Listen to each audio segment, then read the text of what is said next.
Hey everybody, I'm Carey Hart and you're watching Dynojet Unplugged.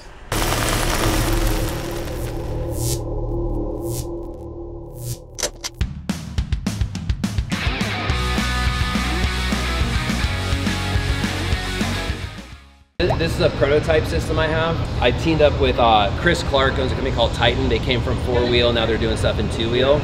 So this is an actual CAD system. Me and him are launching an exhaust system next year. So this is just a prototype. We're doing a little bit more like moto style can on it, but it's not gonna really affect anything performance-wise. So the goal today is get some tune specs, because when we go to production with it, we want to have a relationship with Dynojet, so when Joe Blow buys a system, they can pull off their ECU, send it to you guys, flash it, so it's all tuned to the system.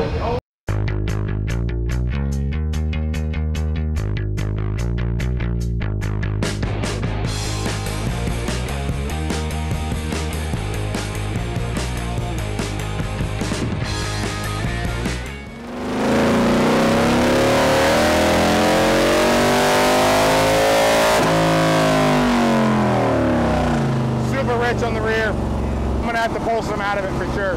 Go ahead and make a couple more passes and I'll take a look. That was just a base file for this particular setup. She's super rich right now, but it made the same amount of power pig rich. So it's gonna come up. So that's the AFR that's in it now, and she made pretty much the same amount of power. So it's gonna come up a little bit. Nice, awesome. She should. Baseline at 114, that's what she came in at, so get her a little heat in there. Air fuel on the front cylinder. Trims up a little rich on the top end, 1240 rears, a little bit more on the rich side, 1221. We're going to pull the ECM out of it, and then we'll put a new base file and joint, and then start from there. Again, I'm pretty green at this stuff. How is that for just like a base setup? Like, what would that tell you? Is that good, bad, indifferent? Not bad at all. I mean, is it a 111 or a 116 bike? This has no cam work, nothing. The only thing is basically stock with the exhaust and just that little ECU update. Not bad at all. Oh, good. I don't think, it's just a Challenger MG1, so that's not too bad. I mean, some of them actually come in at around 98 horsepower. Oh, wow. So we'll see what a tune will do to her. Awesome, awesome. Yeah, this is rad for me because, like I said, I know very little, and it's just cool to see, taking it the extra step, what you guys can get out of it, and what you can do. Do you by chance know like what the stock exhaust numbers are on this thing? Let's say she's a little bit low.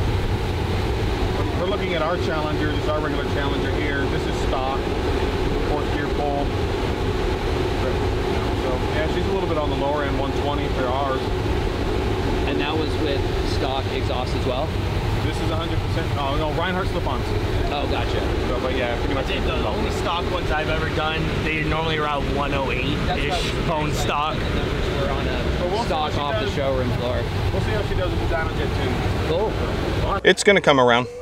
I mean, it did roughly the same amount of power, to be honest, but we're a lot richer. So once I start actually trimming the bike out some, it's gonna come around. I'd be willing to expect about 120, all said and done. Let's just hope for it. Now that we have the ECM out of the bike, we're gonna go ahead and use our Dynojet Flash software. We're gonna go ahead and reflash this ECU.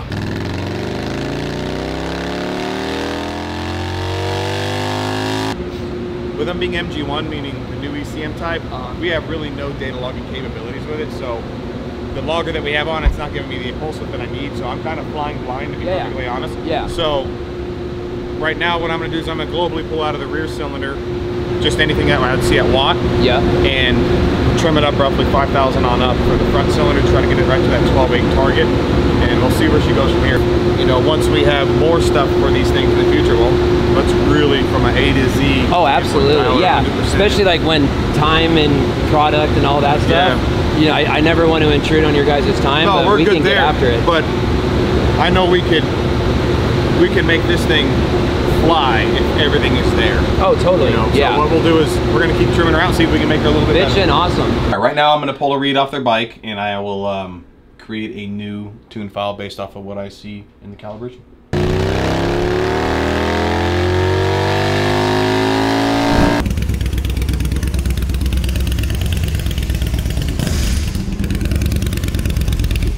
Basically, there's your baseline. That's where she's at now. So roughly 116 to 123, 117 torque to 126 torque. Well, roughly 127. So yeah, she should have a good feel to her. Drive-by wire is going to be different, as you can obviously tell.